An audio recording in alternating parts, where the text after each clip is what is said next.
ഓം പാർത്ഥായ പ്രതിബോധിതം ഭഗവതാ നാരായണേന സ്വയം വ്യാസേന ഗ്രഥിതം പുരാണമുനിനാ മധ്യേ മഹാഭാരതം അദ്വൈതാമൃതവർഷിണീം ഭഗവതീം അഷ്ടാദശാധ്യായിനീം അംബ ത്വാമനുസന്തധാമി ഭഗവദ്ഗീതേ ഭവദ്വേഷിണീ. ഹരി ഓം. പ്രിയ മക്കളെ, ഇന്ന് നാം ഭഗവത്ഗീതയിലെ 18-ാമത്തെ അധ്യായം, അതായത് അവസാനത്തെ അധ്യായമാണ് കാണാൻ പോകുന്നത്. പാണ്ഡവന്മാരും കൗരവന്മാരും തമ്മിൽ കുരുക്ഷേത്രത്തിൽ വെച്ച് യുദ്ധം തുടങ്ങി. കഴിഞ്ഞ നിമിഷത്തിൽ തന്നെ, യുദ്ധം തുടങ്ങിയ ഉടനെ തന്നെ പാണ്ഡവ സൈന്യത്തിലെ വില്ലാളി വീരനായ അർജുനൻ തൻ്റെ കർത്തവ്യമായ യുദ്ധം ചെയ്യുന്നതിന് പകരം ശത്രുഭാഗത്തുള്ള തൻ്റെ സ്വന്തം ആൾക്കാരെ കൊല്ലണമല്ലോ എന്ന പാപഭയം കൊണ്ട് ഞാൻ യുദ്ധം ചെയ്യുന്നില്ല ഇനി എന്നും പറഞ്ഞ് പിന്മാറുന്ന കാഴ്ചയാണ് നാം കണ്ടത്.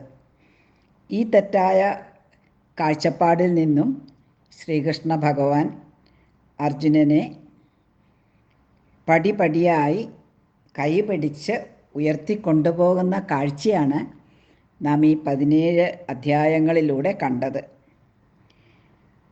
16 പടികളും കടന്ന് 17 പടികളും കടന്ന് 18-ാം പടിയിൽ എത്തിച്ചേർന്ന അർജുനനെയും കൃഷ്ണനെയുമാണ് നാം ഈ അധ്യായത്തിൽ കാണുന്നത്.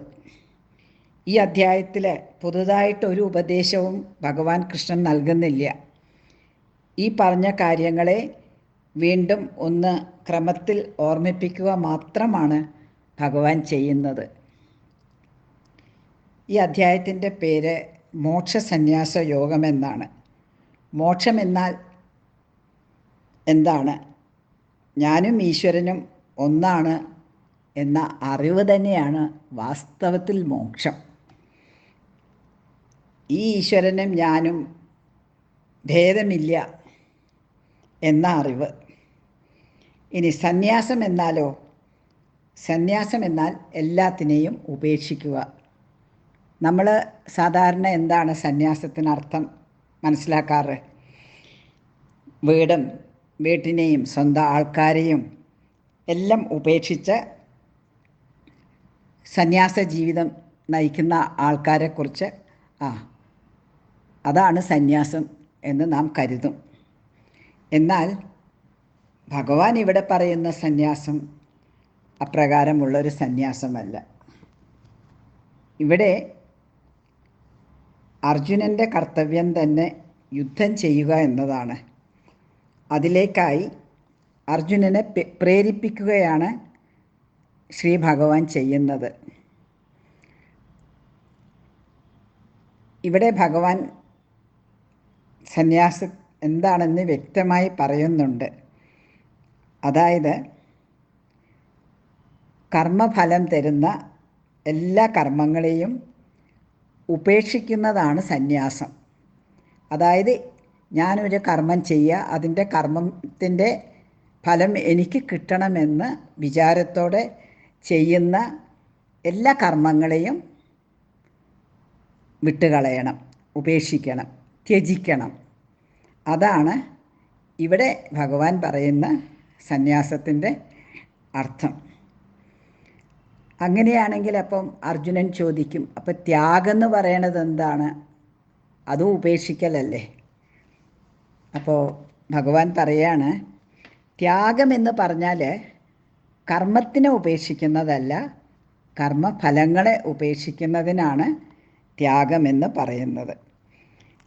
ഇത്രയും പറഞ്ഞ ശേഷം കർമ്മത്തെക്കുറിച്ച് വളരെ വിസ്തരിച്ച് ഭഗവാൻ ഒരു 46 ശ്ലോകം വരെ പറഞ്ഞു കൊടുക്കുന്നുണ്ട്. അവിടെ പറയുന്നുണ്ട്, യജ്ഞം, ദാനം, തപസ് ഇങ്ങനത്തെ കർമ്മങ്ങളൊന്നും ഉപേക്ഷിക്കരുത്, നമ്മൾ ചെയ്യേണ്ടതായിട്ടുള്ള കർമ്മങ്ങളൊന്നും ഉപേക്ഷിക്കരുത്. അങ്ങനെ വളരെ വളരെ വ്യക്തമായി അർജുനന് ഏതൊക്കെ കർമ്മങ്ങൾ ഏത് തരത്തിൽ ഏത് മനോഭാവത്തോടെ ചെയ്യണമെന്ന് വ്യക്തമായി പറഞ്ഞു കൊടുക്കുകയാണ് ചെയ്യുന്നത്. മാത്രമല്ല ഓരോ ഗുണത്തിനനുസരിച്ച് ഈ കർമ്മങ്ങൾ ചെയ്യുമ്പോൾ അതിനനുസരിച്ചിട്ടുള്ള ഗുണങ്ങളും ഫലങ്ങളും ഒക്കെ തരുന്നുണ്ട്. അതെല്ലാം ഈ ഭാഗത്തിൽ വരുന്നുണ്ട്. നമുക്കതിലേക്കൊന്നും അത്ര അധികം ആഴത്തിൽ പോകേണ്ട ആവശ്യമില്ല. ഇവിടെ നമുക്ക് മനസ്സിലാക്കേണ്ടത്, അർജുനനോട് പറയുന്നുണ്ട്, നീ നിൻ്റെ സ്വധർമ്മത്തിനനുസരിച്ചിട്ട് കർമ്മം ചെയ്യുക. ആ സ്വധർമ്മം സാധാരണ എങ്ങനെയാണ് ആൾക്കാർ തിരഞ്ഞെടുക്കുക, എന്താണ് ചെയ്യേണ്ടതെന്ന്? അവനവൻ്റെ ഗുണത്തിനനുസരിച്ചിട്ടാണ് സ്വധർമ്മം എന്താണ് എന്ന് തീരുമാനിക്കുന്നത്. അങ്ങനെ ആ തീരുമാനത്തിലൂടെ ഓരോരുത്തർ എന്തൊക്കെ ധർമ്മങ്ങൾ എന്തൊക്കെ ചെയ്യണം എന്നുള്ളതിനനുസരിച്ചിട്ടാണ് ഈ ബ്രാഹ്മണൻ, ക്ഷത്രിയൻ, വൈശ്യൻ, ശൂദ്രൻ എന്ന് പറഞ്ഞ് ഈ വിഭാഗമൊക്കെ ഉണ്ടായത്. നമ്മളതൊന്നും അത്രയ്ക്ക് ആഴത്തിൽ ഇപ്പം പറഞ്ഞാൽ നമുക്ക് മനസ്സിലാവില്ല. അതുകൊണ്ട് നമുക്കിവിടെ മനസ്സിലാക്കേണ്ടത്, അർജുനൻ ക്ഷത്രിയനാണ്. ക്ഷത്രിയൻ്റെ ധർമ്മം യുദ്ധമാണ്. അത് രജോ ഗുണമാണ്. അതുകൊണ്ട് നമ്മൾ അർജുനനിൽ വർദ്ധിച്ചതായി കാണുന്നത് അർജുനൻ്റെ മനസ്സ് രജോ ഗുണ പ്രധാനമാണ്. അല്ലാതെ കാട്ടുപോയി തപസ് ചെയ്യാനുള്ള ഒരു മനസ്ഥിതിയൊന്നും അർജുനന് വന്നിട്ടില്ല. അങ്ങനെ ഒരു സാത്വിക മനസ്ഥിതിയൊന്നും വന്നിട്ടില്ല. അങ്ങനെയുള്ള അർജുനൻ യുദ്ധം ചെയ്യാതെ വേറെ എന്ത് ചെയ്താലും അത് വാസ്തവത്തിൽ സ്വധർമ്മമല്ല, പരധർമ്മമാണ്, വേറെ ധർമ്മമാണ്. അതപ്പം നന്മയ്ക്ക് പകരം അതിൻ്റെ വിപരീതമായ ഫലം മാത്രം തരുള്ളൂ. അതാണ് ഭഗവാൻ കൃഷ്ണൻ വളരെ വിശദമായിട്ട് വീണ്ടും പറയുന്നുണ്ട്. ഇത് മുമ്പ് പറഞ്ഞതാണ്, അത് ഒന്നുകൂടെ ഉറപ്പിച്ച് പറയുകയാണ്. തുടർന്ന് ഭഗവാൻ പറയുകയാണ്, കർമ്മങ്ങൾ ഭക്തിഭാവത്തോടെ ചെയ്യുമ്പം അന്ധക്കരണം ശുദ്ധിയാകും. അങ്ങനെ ശുദ്ധിയായി കഴിഞ്ഞാൽ പിന്നെ ഒരു കർമ്മവും ചെയ്യാൻ ആഗ്രഹമില്ലാതായി തീരും. പിന്നെ സദാ മനസ്സ് ഈശ്വരനിൽ തന്നെ ആയിരിക്കും. ഈശ്വരനിൽ നിന്ന് വിട്ടൊഴിഞ്ഞ ഒരു സമയം ഉണ്ടാവില്ല. അങ്ങനെ സന്യാസത്തിലൂടെ എല്ലാ കർമ്മങ്ങളും ഒഴിഞ്ഞ ഒരവസ്ഥയെ പ്രാപിക്കും. ആ അവസ്ഥയ്ക്കാണ് പറയണത് നൈഷ്കർമ്മ്യ സിദ്ധി. അതായത് കർമ്മങ്ങൾ മിണ്ടാതെ ചെയ്യാതിരുന്ന് വെറുതെ ഒന്നും ചെയ്യാതിരിക്കലല്ല, തനിക്ക് വേണ്ട എല്ലാ കർമ്മങ്ങളും ചെയ്ത് കഴിഞ്ഞ് എല്ലാ കർമ്മങ്ങളെയും അതിനുശേഷം ഉപേക്ഷിച്ച് ഈശ്വരനിൽ മനസ്സർപ്പിച്ച് പിന്നെ എനിക്കിനിയൊന്നും കർമ്മങ്ങൾ ചെയ്യാനില്ല എന്ന ഭാവത്തോടെ ആ സന്യാസത്തിലൂടെ പ്രാപിക്കുന്നതാണ് നൈഷ്കർമ്മ്യ സിദ്ധി. ഇത്രയൊന്നും നിങ്ങൾക്കറിയേണ്ട ആവശ്യമില്ല. എങ്കിലും ക്രമേണ നിങ്ങളിതൊക്കെ മനസ്സിലാക്കണം. അന്ധക്കരണം നല്ല പോലെ ശുദ്ധിയായി കഴിഞ്ഞാൽ അവിടെ എന്താണ് ഈശ്വരൻ, എന്താണ് പരമാത്മാവ്, എന്താണ് ആത്മാവ്, എന്താണ് ജീവൻ, ഇതിനെക്കുറിച്ചൊക്കെ ഉള്ള ജ്ഞാനം ലഭിക്കും. അപ്പോൾ ആ ജ്ഞാനത്തിലൂടെ വേണം നാം നമ്മളുടെ ഓരോരുത്തരുടെയും സ്വരൂപം, ശരിയായ സ്വരൂപം എന്താണ്, ആ ശരിയായ സ്വരൂപം ഈശ്വര സ്വരൂപം തന്നെയാണ് എന്ന് പരമമായ ഭക്തി, ജ്ഞാനഭക്തി നമ്മളിലുണ്ടാകും. ഇപ്രകാരം ഈ ജ്ഞാനമാകുന്ന ഭക്തി, അറിവാകുന്ന ഭക്തി ഒരാളിലുണ്ടായാൽ പിന്നെ അയാൾക്ക് ദുഃഖമുണ്ടാവില്ല. അവൻ്റെ ജീവിതം വളരെ ആനന്ദപ്രദമായിരിക്കും.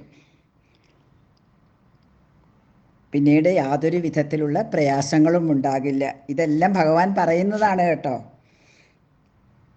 പിന്നെ വേറൊരു കാര്യം രസമായിട്ട് പറയുന്നുണ്ട് ഭഗവാൻ. നിങ്ങളൊക്കെ കണ്ടിട്ടുണ്ടല്ലോ യന്ത്ര ഊഞ്ഞാൽ. ആ യന്ത്ര ഊഞ്ഞാലിൻ്റെ ഏതൊരു ശക്തിയാണോ അതിനെ തിരിക്കുന്നത്, അതിനെ തിരിക്കാൻ ഇലക്ട്രിസിറ്റിയൊക്കെ വേണ്ടേ? വെറുതെ അത് തിരിയില്ലല്ലോ. അതും വലിയ ഊഞ്ഞാലൊക്കെ കൈകൊണ്ടൊന്നും തിരിക്കാൻ പറ്റില്ലല്ലോ. അപ്പോൾ ആ ശക്തി അതുപോലെ ഈ ലോകമാകുന്ന ഒരു യന്ത്ര ഊഞ്ഞാൽ, ഈ ലോകത്തിനെ യന്ത്ര ഊഞ്ഞാലിനോടാണ് കമ്പയർ ചെയ്തിരിക്കുന്നത്, താരതമ്യപ്പെടുത്തിയിരിക്കുന്നത്. ആ ലോകത്തിലെ ആ ലോകമാകുന്ന യന്ത്ര ഊഞ്ഞാലിനെ നിയന്ത്രിക്കുന്ന ശക്തിയാണ് ഈശ്വരൻ. ഞാനാണ് അത് ഭഗവാന്റെ വാക്കുകളിൽ തന്നെ പറയുന്നുണ്ട്. വളരെ രസകരമായിട്ടുള്ള ഒരു ശ്ലോകമാണത്. പിന്നെ അർജുനനോട് പറയാ, നീ എനിക്ക് വളരെ പ്രിയപ്പെട്ടവനാണ്. അതുകൊണ്ട് തന്നെ ഈ രഹസ്യമായ അറിവ്, ഇത് വളരെ രഹസ്യമാണ്, ഇത് വളരെ വിലപിടിച്ചതാണ്. ഇതൊക്കെ നമ്മൾ 9-ാം അധ്യായത്തിൽ കണ്ടു. രാജവിദ്യ, രാജഗുഹ്യം. ഈ അറിവ് ഞാൻ നിനക്ക് എൻ്റെ ഏറ്റവും പ്രിയപ്പെട്ടവനായതുകൊണ്ട് ഇതൊക്കെ ഞാൻ പറഞ്ഞു തരികയാണ്, ഈ അറിവുകളൊക്കെ. ഇനി നിനക്കിഷ്ടമുള്ളത് തീരുമാനിച്ചോ, അത് നിൻ്റെ ഇഷ്ടം. ഇനി ഞാൻ പറയില്ല നീ ഇതാണ് ചെയ്യേണ്ടത്, അതാണ് ചെയ്യേണ്ടത്. അതിനെക്കുറിച്ചുള്ള എല്ലാ അറിവും ഞാൻ നിനക്ക് തന്നു കഴിഞ്ഞു. പിന്നീട് നീ എന്നോട് ചോദിക്കേണ്ട എന്താണ് ചെയ്യേണ്ടതെന്ന്, നിൻ്റെ ഇഷ്ടം പോലെ. അപ്പം അത് കഴിഞ്ഞിട്ടും ഭഗവാന് തൃപ്തിയായില്ല. അത്രയും സ്നേഹമുണ്ട് അർജുനനോട് ഭഗവാൻ കൃഷ്ണന്. അപ്പം വീണ്ടും കുറച്ചും കൂടെ പറഞ്ഞു കൊടുക്കുകയാണ്, നീ എന്നിൽ തന്നെ മനസ്സുറപ്പിക്കണം. അപ്പോൾ അങ്ങനെ എന്നിൽ മാത്രം മനസ്സുറച്ചു കഴിഞ്ഞാൽ നിൻ്റെ പാപങ്ങളെല്ലാം പാപങ്ങളിൽ നിന്നെല്ലാം ഞാൻ നിന്നെ മുക്തനാക്കും. നീ ഇനി ദുഃഖിക്കരുത്. കാരണം സങ്കടപ്പെട്ട് കണ്ണിലെ കണ്ണുനീർ നിറഞ്ഞ അർജുനനെയാണ് ശ്രീകൃഷ്ണൻ തൻ്റെ ഉപദേശങ്ങളിലൂടെ, അർജുനൻ്റെ ആ കണ്ണുനീരാണ് തുടച്ചു കൊടുത്തത്. നമ്മളത് ഓർക്കണം. അപ്പോൾ എത്ര സ്നേഹമുണ്ട് ഈശ്വരന്. ആ സ്നേഹം ഈശ്വരന് എല്ലാവരോടും ഉണ്ടാകും. നമ്മളത് മനസ്സിലാക്കാൻ വേണ്ടിയിട്ടാണ് ഇതൊക്കെ നമ്മൾ പറഞ്ഞു തരുന്നത് നമുക്ക്. പിന്നെ ഭഗവാൻ തുടർന്ന് പറയുകയാണ്, ഞാനിതൊക്കെ പറയുന്നത് ആരൊക്കെ കേൾക്കുന്നുണ്ട് അവരെല്ലാം എനിക്ക് വളരെ പ്രിയപ്പെട്ടവരായിരിക്കും. അപ്പം നമ്മൾക്കും ഇതൊക്കെ ശ്രദ്ധിച്ച് കേട്ടതുകൊണ്ടൊരു ഗുണം ഉണ്ടാവില്ലേ? എന്താ ഗുണം? ഭഗവാൻ കൃഷ്ണൻ്റെ പ്രിയപ്പെട്ടവരിൽ ഒരാളായി നമ്മൾ ഓരോരുത്തരും. വലിയ കാര്യമല്ലേ അത്? അതെ. പിന്നെ പറയാണ്, പിന്നെ തുടർന്ന് പറയാണ് ഭഗവാൻ, അർജുന, ഞാനും നീയും കൂടെ ഉള്ള ഈ സംവാദമൊക്കെ ഉണ്ടല്ലോ, ഇതൊക്കെ ആരെല്ലാം കേൾക്കുന്നുണ്ട് അവരൊക്കെ പുണ്യലോകത്തിലേക്ക് പോകും. അവരൊന്നും കഷ്ടപ്പെടില്ല.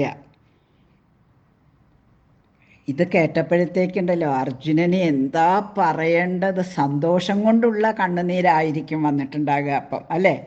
നമുക്ക് തന്നെ സന്തോഷം കൊണ്ട് കണ്ണുനീര് വരുന്നുണ്ട്. കേൾക്കുമ്പോൾ നിങ്ങൾക്കൊക്കെ സന്തോഷം തോന്നുന്നില്ലേ? അപ്പം ആ സന്തോഷത്തോടെ അർജുനൻ പറയാണ്, അച്യുത എന്നുള്ളത് ശ്രീകൃഷ്ണൻ്റെ വേറൊരു പേരാണ് കേട്ടോ. അച്യുത, അങ്ങയുടെ അനുഗ്രഹത്താൽ എൻ്റെ എല്ലാ അവിവേകം, അതായത് അറിവില്ലായ്മ എല്ലാം തീർന്നു പോയി. അതെല്ലാം ഒലിച്ചു പോയിരിക്കുകയാണ്, ഇല്ലാതായി തീർന്നിരിക്കുകയാണ്. എൻ്റെ ബുദ്ധി ഇപ്പോൾ വളരെ നല്ല ബുദ്ധിയാണ്. എല്ലാം മനസ്സിലാക്കാൻ കഴിവുള്ള അറിവുള്ള ബുദ്ധിയായി മാറിയിരിക്കുകയാണ്. അതെല്ലാം ഭഗവാന്റെ അനുഗ്രഹം കൊണ്ടാണ്. അതുകൊണ്ട് തീർച്ചയായും അങ്ങയുടെ വാക്കുകൾ എപ്പോഴും ഓർമ്മിച്ചുകൊണ്ട് ഞാൻ ജീവിക്കും. ഞാൻ എൻ്റെ കർത്തവ്യമായ യുദ്ധം തീർച്ചയായും ചെയ്യും. അങ്ങനെ അർജുനൻ പറയാണ്, ഞാൻ എൻ്റെ കർത്തവ്യമായ യുദ്ധം ചെയ്ത് ധർമ്മം സ്ഥാപിക്കും. അല്ലാതെ പഴയതുപോലെ എല്ലാവരെയും കൊല്ലണമല്ലോ എന്ന് പറഞ്ഞിട്ട് അറിവില്ലാത്തവനെ പോലെ വിളിച്ച് പറഞ്ഞ് കരഞ്ഞ് നടക്കില്ല. അതൊക്കെ തെറ്റാണെന്ന് എനിക്ക് മനസ്സിലായി ഭഗവാന്റെ ഉപദേശത്തിലൂടെ. ഇത്രയും പറഞ്ഞുകൊണ്ടാണ് അർജുനനും ശ്രീകൃഷ്ണ ഭഗവാനും അർജുനനും തമ്മിലുള്ള സംവാദം അവസാനിക്കുന്നത്. അങ്ങനെ ഈ 18 അധ്യായങ്ങളും കേട്ട് നമ്മളും 18ാമത്തെ പടിയിൽ ഇരിക്കുകയാണ്. ഈശ്വരനോട് വളരെ ചേർന്നുകൊണ്ടിരിക്കുക അല്ലേ?